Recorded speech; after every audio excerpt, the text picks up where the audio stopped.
Welcome viewer, this video tutorial describes, fix activate failed in Microsoft Office Word, Excel, PowerPoint and Windows.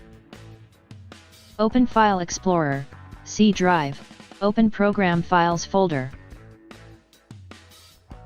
Open Microsoft Office, open Office Version folder.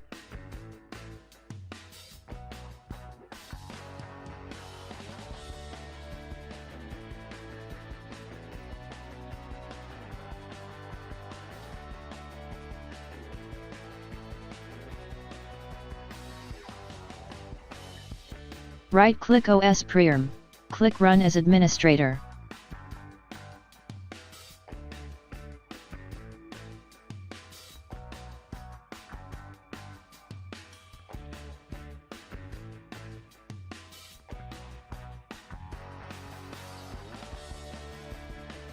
Now open PowerPoint.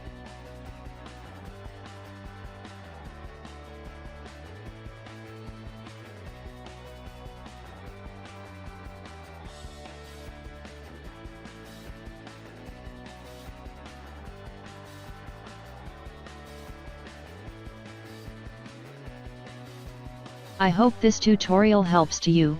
Please like, share and don't forget to subscribe our channel. Thank you very much. See you next video.